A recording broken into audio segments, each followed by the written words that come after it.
Welcome to Next Level Play Therapy, a weekly podcast dedicated to supporting the next generation of child and adolescent therapists to provide exceptional play therapy services.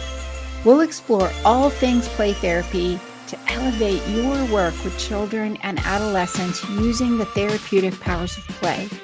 I'll discuss practical tips and ideas so you can provide a transformative experience for your young clients and make a real difference in their lives. So get ready to take your play therapy skills to the next level and make a lasting impact in the lives of children, adolescents, and families. Good morning. Good morning. Good morning. Today we're going to talk about what I consider to be the backbone of therapy, and that includes play therapy. And it's kind of foundational. That doesn't always sound so exciting, just because when you say foundational, people go, wah, wah, wah, boring, yawn, yawn, yawn. The thing is, though, I really, really, really think that case conceptualization is something as mental health professionals, we're always needing to work on improving and growing in our skill with that, because it is the backbone to really good therapy.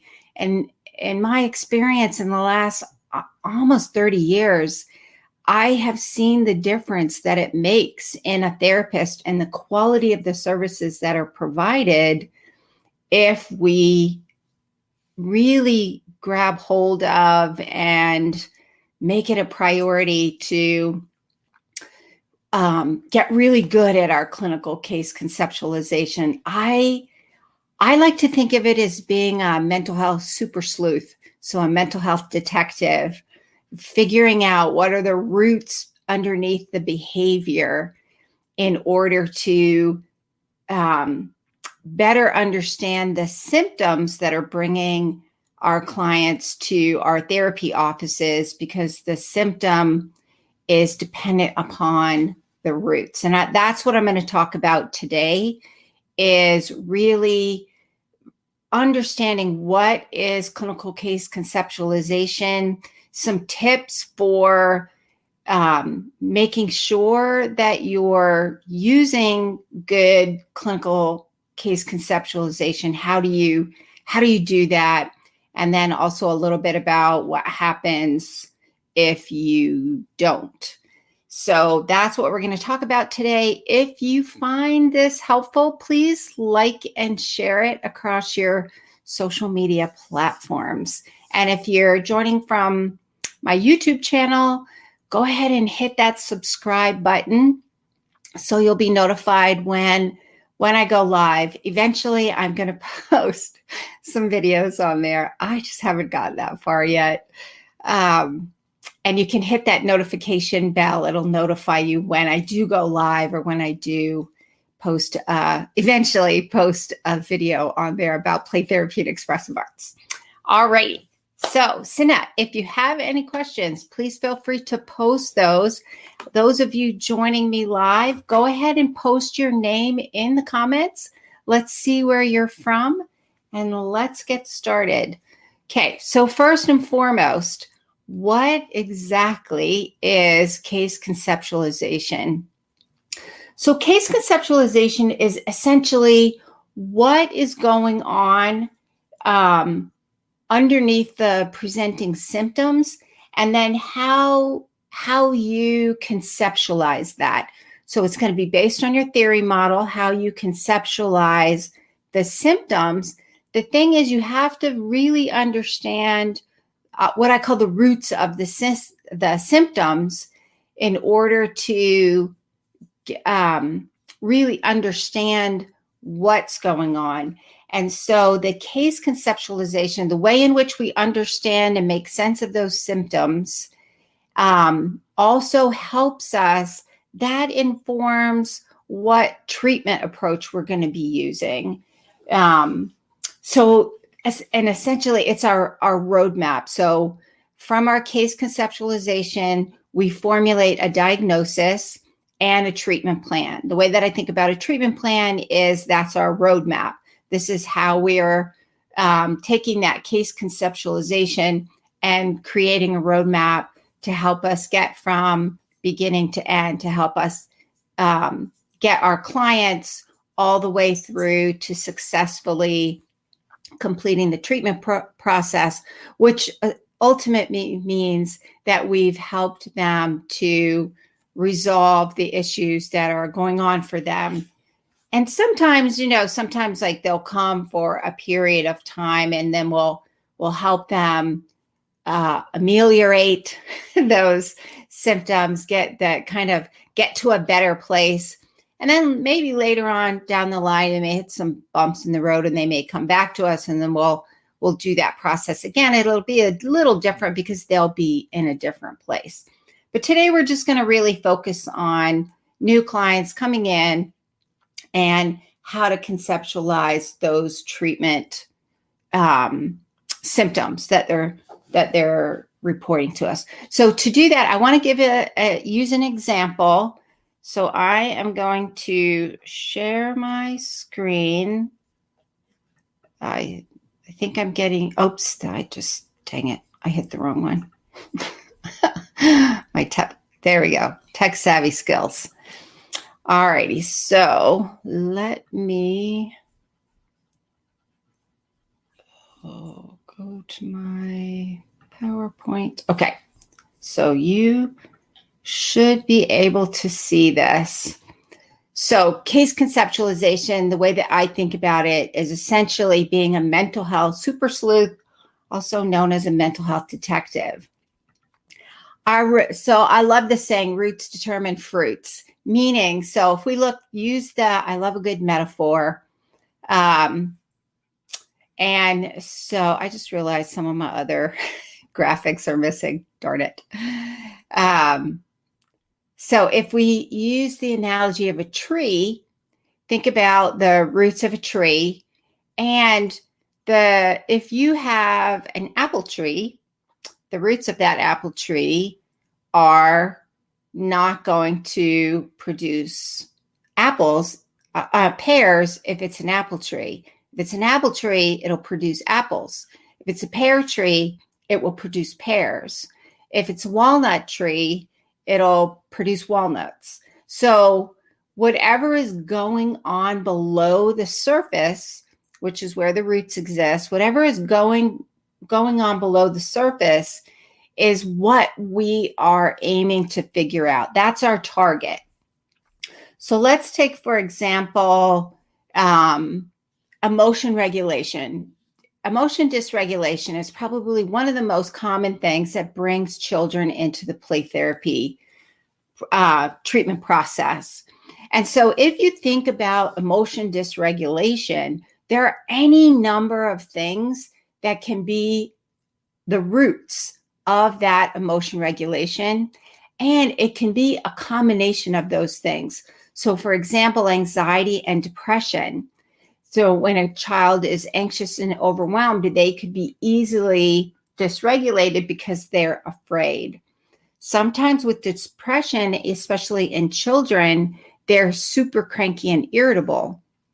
That is one of the symptoms of depression in children. And oftentimes anxiety and depression go hand in hand. They don't always, and it's not uncommon that they do. So one of the things that I always make sure to look for, if somebody is coming in and they're saying they have anxiety, especially if I'm working with adults or parents, I'm also going to explore the possibility of depression. The other thing is, if we have a child coming in and let's say they have undiagnosed ADHD and some executive dysfunction problems, emotion regulation is part of the executive functioning process. That's not something we really talk much about in the mental health field.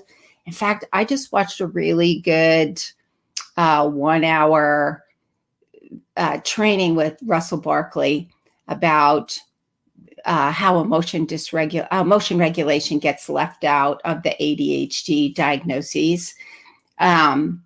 And I've been a fan of Russell Barkley for a couple decades now, and that's been one of his things. And I really don't think that we look at that very much in when we're looking at ADHD, especially if they've got a lot of hyperactivity or impulsivity, and they don't have that good inhibition capability. If you look at the way the brain works, the neuroscience of emotions and the executive functioning process, then it makes more sense.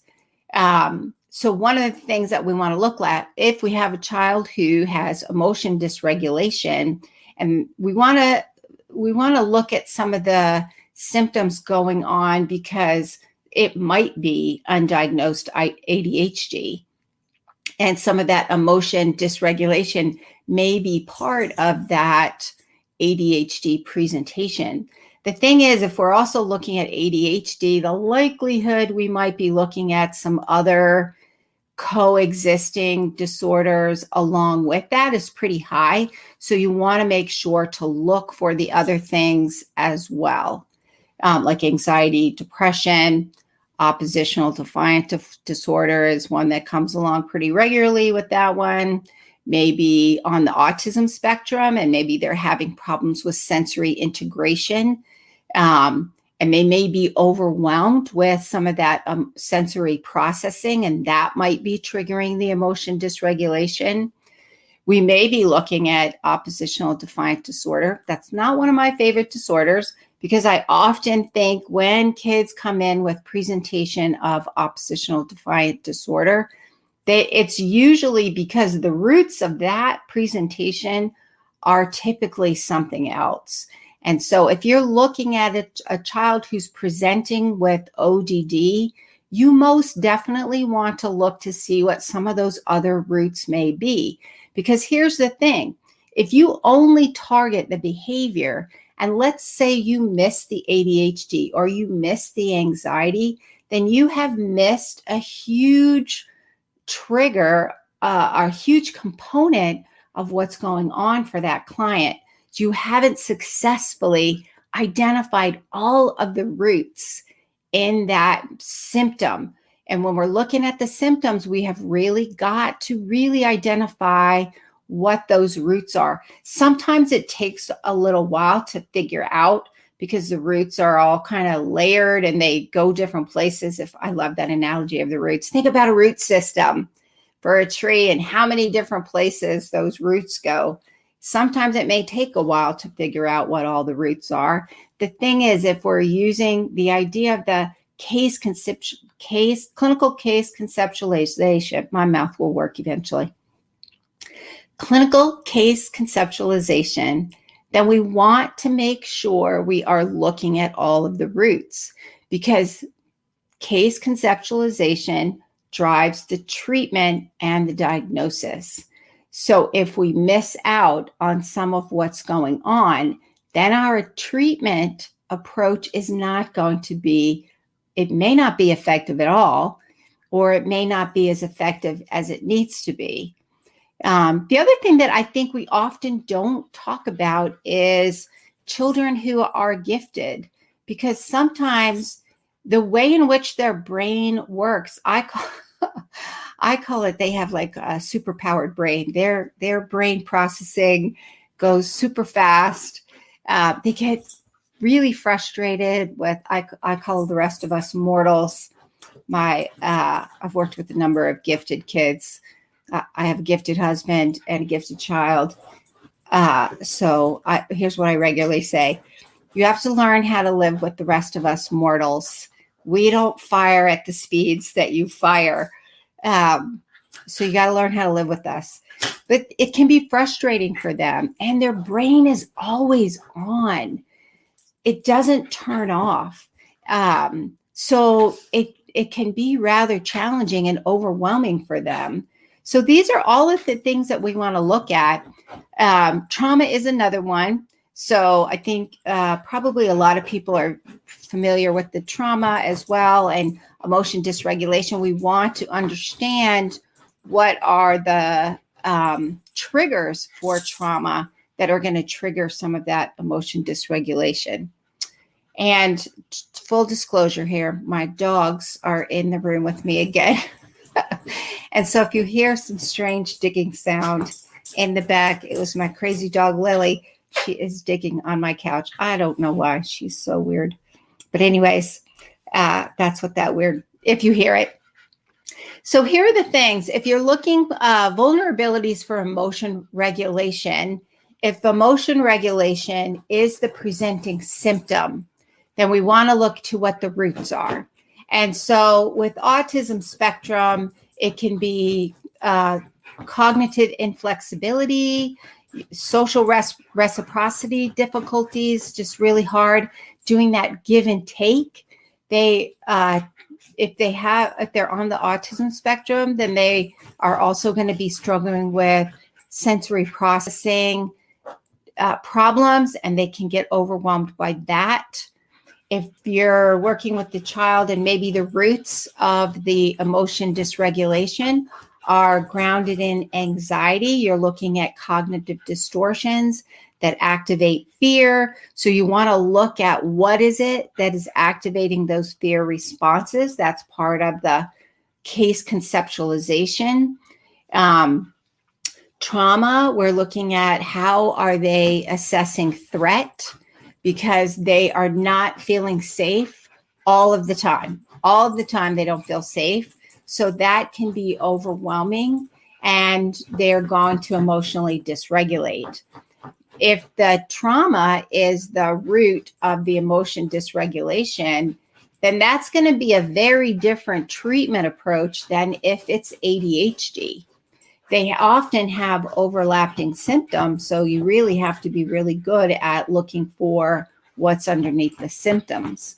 So we have emotion dysregulation that can manifest with depression.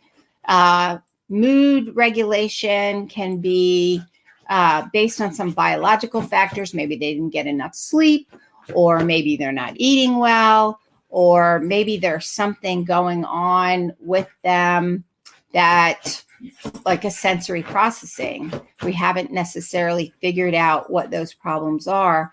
If it's depression, then there's a lot of feelings of powerlessness and things like that.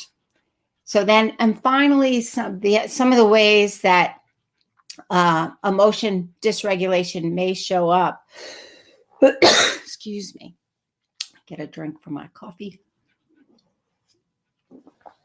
So we're looking at executive function and how is that working? If it's not working well, then that can create a lot of frustration for kids. And especially if it's undiagnosed ADHD, school for kids with undiagnosed ADHD is torture. Or it may be the other thing, and there may be an undiagnosed learning disability. And so there's a sense of powerlessness. There's a sense of I'm bad, I must be stupid. All of those are going to lead to self-esteem problems, depression, and anxiety. So any number of these we want to make sure to look for when we're conceptualizing what's going on with our client. So those are some things to think about. The roots determine the fruits. The clinical case conceptualization is really all about figuring out what those roots are, what's going on underneath the behaviors. So Facebook user says, yes, you did a fabulous job with this. Love going to, supervision groups. Somebody from my supervision group is on. Yes, awesome. Yes, and that's one of the things that we do. To me, supervision group is a really good way. We do that a lot in our supervision group. Like my Facebook user friend said, is we'll look at what is going on, because if we don't understand, if we don't identify that, then we may go the wrong way with the treatment. So here are some tips for I made these really cool banner things. I want to use them. There we go. That's my banner thing. Here's some tips. A really good psychosocial, meaning you want to do a really thorough psychosocial assessment. And when you're looking at symptoms, when you are asking parents about symptoms, you want to think frequency, duration, and intensity. These are key in your head. Memorize these in your head. Say them all the time in your head. If your parent says to you, my client has temper tantrums, you want to ask how often they occur, how long they last, and if you were to rate them on a scale of 0 to 10, 0 means it's not bad at all, 10 means it's so bad your head's going to pop off, how would you rate the intensity? Because that helps us to get an understanding from their point of view what it is like. So frequency, intensity, and duration, you really need to think that way when you're doing a really good, thorough psychosocial assessment. I can't tell you how many times I've gone in and I've had parents say to me, it's really, really bad. It's really, really terrible. And then I'll ask frequency, duration, and intensity questions. And they'll say the frequency occurs maybe like 2 times a week. How long does it last? Probably like 10 minutes. And then if you were to rate it on a 0 to 10, I'd say probably a 6.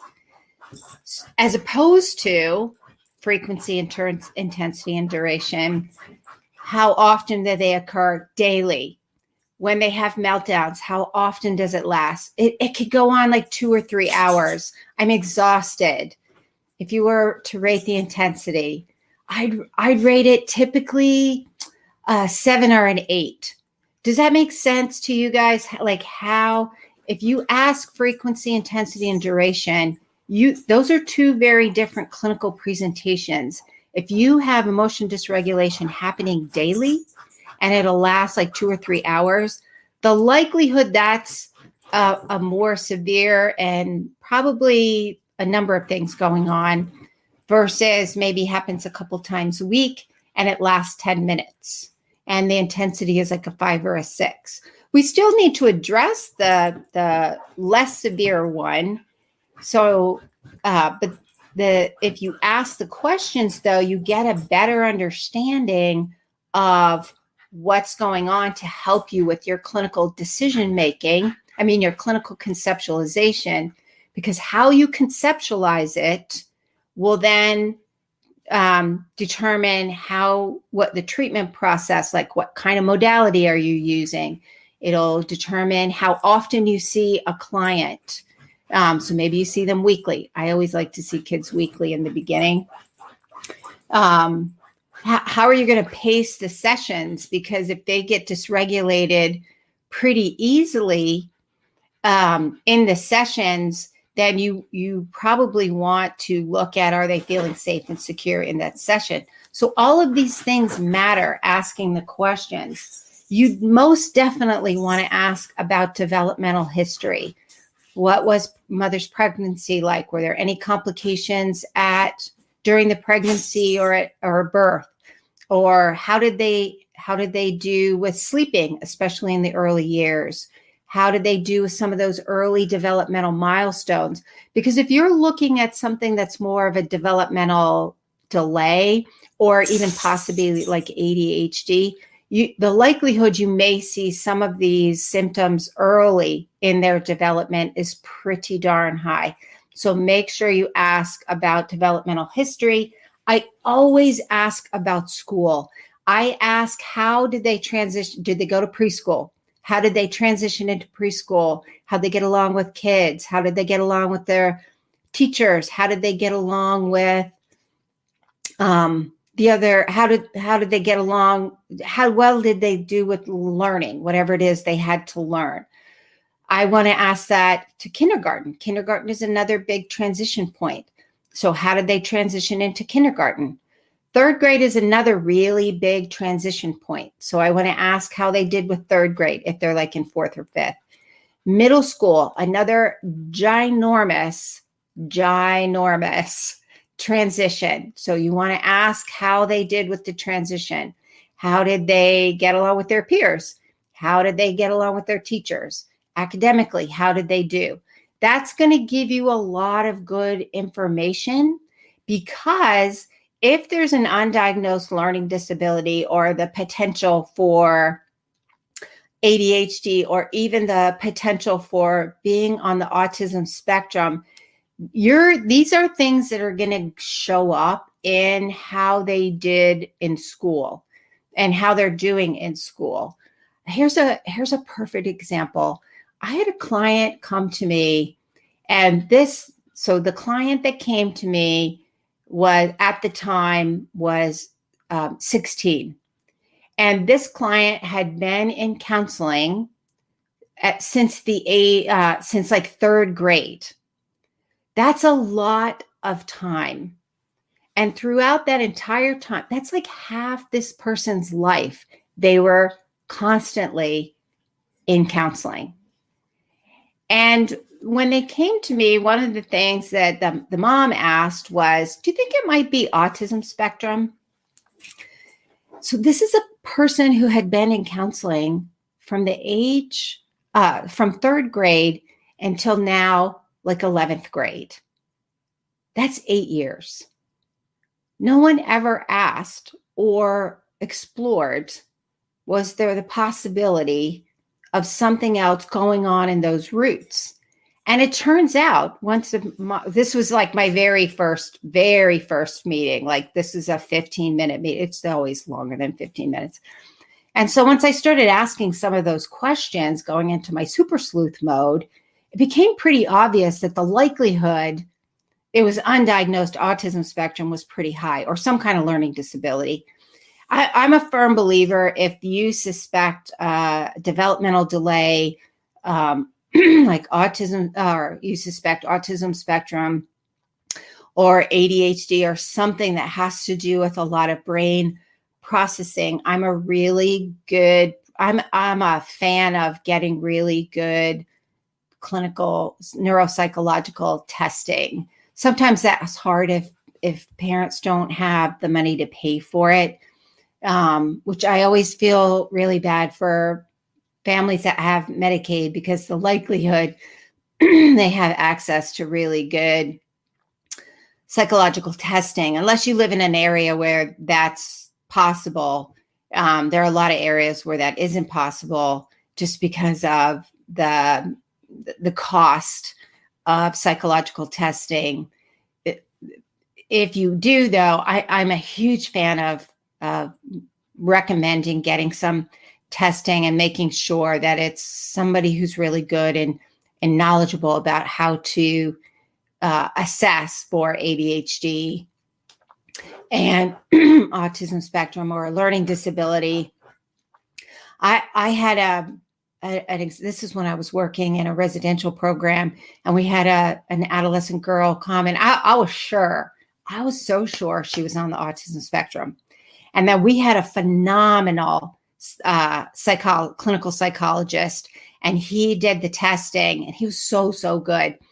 And it turned out she was, here, I'm going to pull up my big psychology words here, prodromal schizophrenic. And once he went through all the testing and the data he had gotten, it was really clear that that's what was going on. Those are two very different routes, two different treatment processes in many, many ways. So the way in which I conceptualized the treatment worked in some ways because of the social component, that learning how to be social, learning how to regulate emotions, tolerate distress. Those are still pretty useful. But we were looking at a different kind of long-term treatment outcomes and a different way in which we want to develop support for that particular client. So this is why, to me, it's really important to gather good information. If you suspect that it might be ADHD or autism spectrum or some kind of learning disability or something much more organic, you really want to recommend getting further testing because that can provide some really good information. The other thing is you want to make sure you get a good family history. That can tell you so much. If you have a client, I had this happen to me once. She was 5. She had gotten some testing, and the psychologist said, but because she had emotion dysregulation, that she had bipolar disorder. When I gathered the family history, mom had ADHD, dad had ADHD, sister had ADHD. Aunts and uncles, no one in the family had bipolar. So the likelihood, and if we go back to understanding that emotion dysregulation can be part of an ADHD presentation, because especially for a 5-year-old, they're learning how to regulate their emotions. So developmentally, you want to look at what stage of development are they in. Again, making sure that, and this is where, to me, gathering a really good family history, asking questions. Don't necessarily assume that family members are going to know diagnoses. So you need to be able to ask specific questions like, is there any history of anyone reporting sexual abuse or physical abuse or emotional abuse or rape? Anyone have a history of addiction to alcohol, to drugs? You want to make sure to ask these questions. Any history of depression, feelings of hopelessness and helplessness, fatigue, difficulty getting out of bed? Anyone have a history of being hospitalized for mental health reasons? Make that, like, go back to your genogram days. These are really good questions. You get a lot of good information. It is time consuming. That is true. The benefit, though, is if you ask a lot of really good questions, then you're going to get a lot more information to help you better understand and conceptualize what's going on. Because when you're conceptualizing and you've gathered all of this information, and based on all of that information, you're going to come up with the diagnosis and your treatment plan. So how often are you going to see somebody? What types of interventions are you going to use? What theory model are you going to use?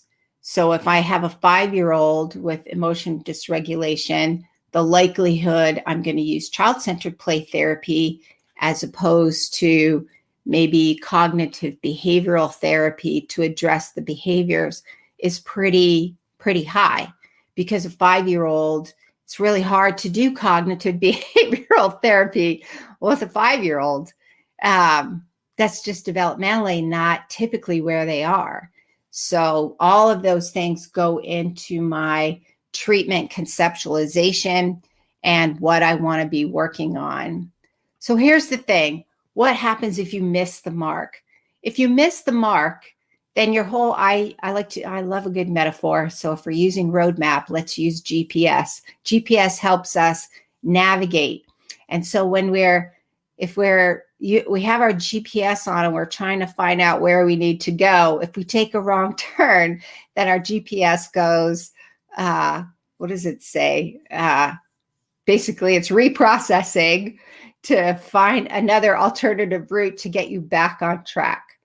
So, and that, if we're not conceptualizing effectively, then our clinical decision making is not going to be as effective, because our GPS is going to be faulty and not working very well, and it won't be able to help us get back on track.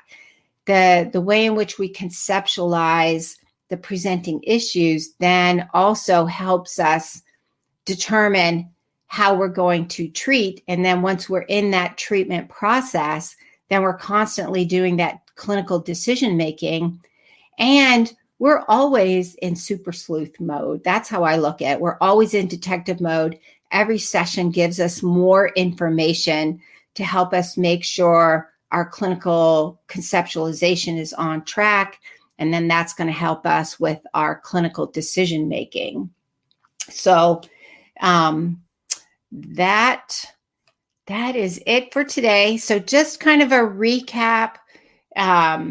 The clinical case conceptualization, the roots determine the fruits. You really want to go and see what is under the surface where the roots exist, what kind of roots are, what's going on down there, because whatever is going on underneath the symptoms is really where we want to target. Because if we only target the symptoms, we may miss a whole bunch of really important aspects to what's going on for our client, and then our treatment may not be as effective.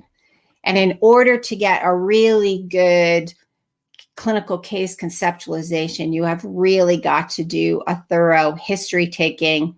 And then that's ongoing. Every session is going to give you more data to help you make sure that you are understanding what's going on, because we don't always know from the beginning. Even when we do a really good, thorough history taking, over time, as we interact with our client and we get to know them better and they get to know us better and we can see more things, then we're likely going to see more of what's going on below the surface where those roots exist. So I really think we're always in detective mode. And then finally, the thing is, if we miss the mark, so to speak, then that it's going to make our treatment much less effective. And if our goal is to help our clients really, really overcome and make the change, then we really need to make sure that we're on our game and doing our part. That's our part. Our part is to figure out what's going on, make sure that we are collecting data, so to speak, that's going to help us with our clinical decision making as we move through the treatment process. And to me, that's one of the things that we talk about a lot in supervision. And I really think that supervision is a really good way to help learn how to do that, because the thing about supervision is, and we do this a lot in my online supervision group, we will somebody will talk about what's going on with their clients, and then we go into super sleuth mode. What's going on? I ask a ton of questions, really to kind of help the professionals in the group learn to think about, oh yeah, it might be this, and help to grow their skills in knowing how to be a good detective and create that case conceptualization that's going to drive the treatment process and help you figure out what kind of interventions you want to make sure that you're using. All righty, so that is it for today, and I will see you next week.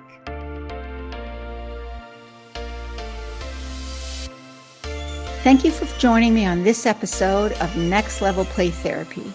I hope you found the discussion valuable and gained new insights and ideas to support your work helping children, adolescents, and families heal. If you enjoyed this episode, be sure to subscribe to the podcast and leave a review. Your feedback helps to improve and reach more people who can benefit from this information. Remember, play therapy is a powerful tool for healing and growth. Whether you're a new play therapist or experienced, I encourage you to continue your learning journey to unlock the potential of play in your own work and relationships. If you have any questions or topic suggestions for future episodes, I'd love to hear from you. Connect with me on social media and visit my website at Renewing Hearts Play Therapy Training to stay updated on upcoming episodes, trainings, and resources. Thank you once again for listening to Next Level Play Therapy. Until next time, keep playing, learning, and growing.